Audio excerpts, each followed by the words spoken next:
और जब इनको पता चलता है ना, जब इन पे एक आध डंडा पड़ जाता है, जैसे कानून का डंडा पड़ गया उसके भाई पे, तो अब ये दोबारा दिखाई नहीं देगा किसी भी हालत में। और दिखाई देना तो बाई चांस दिखा भी तो अब ये हिंदू राष्ट्र की बात नहीं करेगा भूल करके भी, अब ये अपनी हैसियत में रह करके बात करेगा, तो इसीलिए अपनी दिखेगा। तो नहीं, हम खाली धीरेन्द्र शास्त्री तो एक छोटा सा मोहरा है। जितने भी मनुवादी खलीफा हैं जो चिल्ला रहे थे हिंदू राष्ट्र, अब सब अंडरग्राउंड हो गए, सब गायब हो गए। क्यों?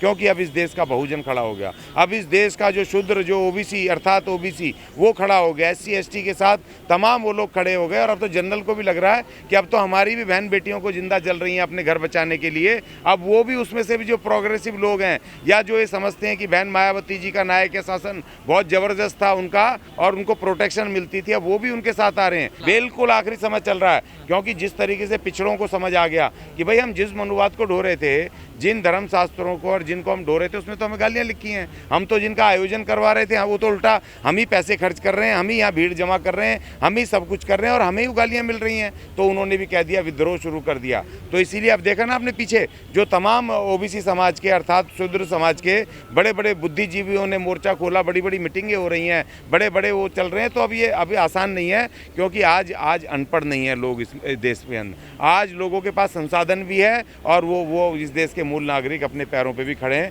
ताकत से खड़े हैं और लड़ना जानते हैं। देखिए वो लगेगा भी नहीं, क्योंकि जैसे ही FIR दर्ज हुई ना, तो ये जो कुएं के मेंढक थे, फिर इनको इनकी हैसियत भी पता है ना, बिल्कुल डरपोक वो लोग हैं कि जब तक इनको लगता है कि प्रशासन शासन हमारी मदद कर रहा है और जब तक मीडिया दिखा रहा है तो हम शेर हैं। नहीं तो सत्ता की शासन की ये तो वो है ना, उनका नियम है कि जैसे बड़े बड़े संत उस समय जब पकड़े गए थे, आसाराम बापू जब पकड़े गए थे, तो ये सारे के सारे नेता वहाँ जाते थे पहले पकड़े जाने से पहले। जब वो और उसका लड़का पकड़ा गया तो ये तमाम लोग गायब हो गए, जैसे गधे के सर से सींग। जैसे राम रहीम पकड़ा गया था, याद है ना आपको? उस समय सारे लोग नेता वहाँ जाते थे, लेकिन उन्होंने खुद बुला करके उसको जेल में पहुँचा दिया, वहाँ अदालत बुला करके। और ऐसे बहुत सारे बाबा जो पकड़े गए, जिनके पास दिन रात ये राजनीतिक लोग जा करके मत्था टेकते थे, और जैसे ही इनको पता चला बदनामी फैल गई या अरेस्ट हो गए, तो वो पहले भाग जाते हैं, उनको छोड़ के चले जाते हैं और ये कहते हैं कि फ़ोटो तो भाई हम तो किससे भी साथ खिंचवा लें। नहीं, बिल्कुल देखो, ये वो पेशवाओं के जो जिनको हराया था, हमारी महार रेजिमेंट ने हराया था, और जिन पेशवाओं से इस देश में जो छुआछात करते थे, हमारे महार लोगों को जो आज़ादी दिलाई, भारत के शूद्रों को, मराठों को आज़ादी दिलाई, ये दोबारा से उसी देखिए, चाहे पेशवा हो, ब्राह्मणवादी पेशवा हो, चाहे मनुवादी तो ये हो, हाँ नहीं तो, लेकिन मनुवाद को लाना चाहते हैं ना हर तरीके से। टोपियां अलग रहेंगी, चेहरे अलग रहेंगे, इनके कपड़े अलग रहेंगे, मगर अंदर खाते सब मिला करके उस मनुवाद को ये दोबारा से इसको यहाँ इस देश में लागू करना चाहते हैं। प्रतीक है, वो प्रतीक होते हैं, उनको बता रहा है, इशारा कर रहा है कि मैं तुम्हारा आदमी हूँ, जबकि वो उससे वैश्य है, अपने उससे तीसरे वर्ण का है, लेकिन वो दिखा रहा है कि मैं तुम्हारा ही काम कर रहा हूँ, तुम्हारा, वो प्रतीक बता रहा है।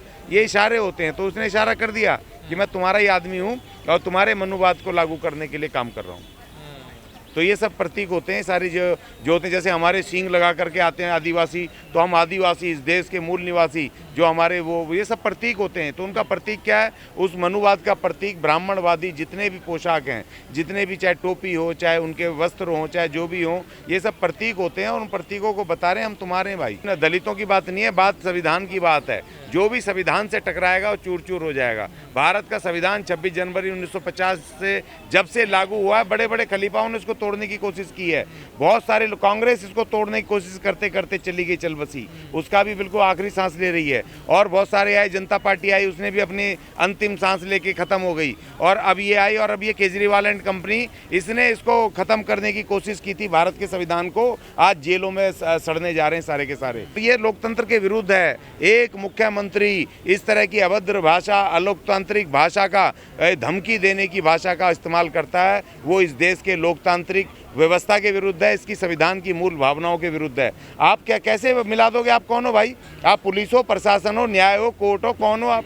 आप कैसे मिला दोगे किसी को मिट्टी में? आपको किसी ने, ये कोई डिक्टेटरशिप हो रही है? ये कोई यहाँ अफगानिस्तान का यहाँ पर यह शासन लागू है कि आप किसी को पकड़ोगे मिट्टी में मिला दोगे? आपका काम है इसको, संविधान को लागू करना। और हमारा भारत का महान संविधान, उसका एक प्रोसेस है न्याय का कि अगर किसी ने क्राइम किया पुलिस पकड़ेगी और उसके बाद उसको कोर्ट में ले जाएगी, कोर्ट तय करेगा कि इसको किस तरह की सजा देनी है या बरी करना है, क्या करना है, सबूतों और उसके आधार पे। आप कौन होते हो करने वाले? ये यही तो चाहते हैं, उसी मनुवाद को ला करके कि कमजोरों को अगर इनके सामने बोलें तो उनको मिट्टी में मिला दें, उसी समय उसको खत्म कर दें, पीटें, प्रताड़ना दें और ताड़ना करें। उसी व्यवस्था को तो लाने की कोशिश कर रहे हैं, मगर वो हो नहीं सकता, असंभव है, किसी हालत में होगा नहीं ये इस तरह की ये बातें। तो इसलिए हम कह रहे हैं कि अब ये किसी भी हालत में मनुवाद जो है अब अपने आखिरी सांसें ले रहा है। देखिए जब जिसकी आखिरी समय होता है ना, तो बहुत ज़्यादा वो हल्ला मचाता है, बहुत ज़्यादा बह करता है और वो उसका फिर आखिरी अंतिम संस्कार हो जाता है। नहीं 100 वर्ष पूरे होने वो अलग बात है, लेकिन 100 वर्ष पे चरम पे आ जाएगा ना।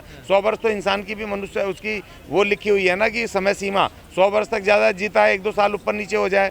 और बाबा साहब ने कहा था कि कांग्रेस 100 साल के अंदर ख़त्म हो जाएगी। अब वो अपने ख़त्म पर है, उसको आज की उसकी तरफ कोई नहीं देख रहा। जितने मर्जी रोड शो कर लो, कुछ कर लो, क्यों?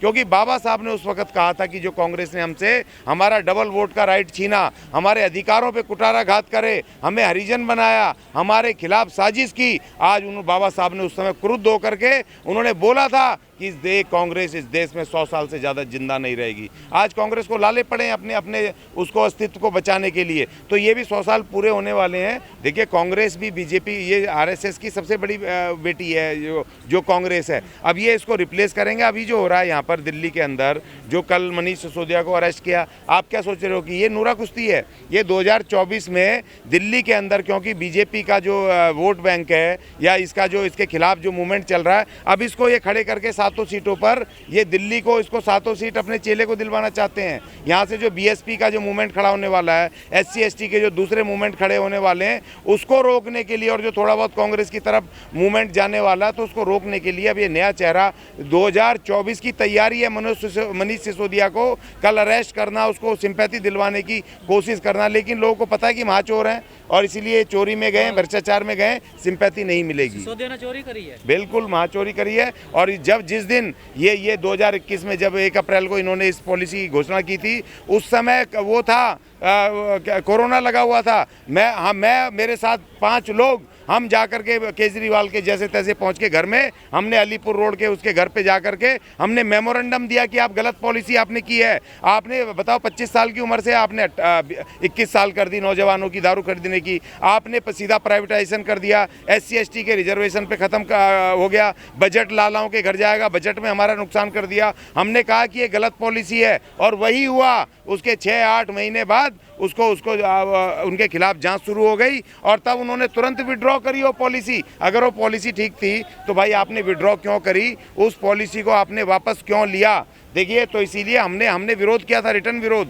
तो इसलिए वो उन्होंने चोरी की है। अब चोर जेल में गए हुए हैं और उनको जेल में रहना पड़ेगा।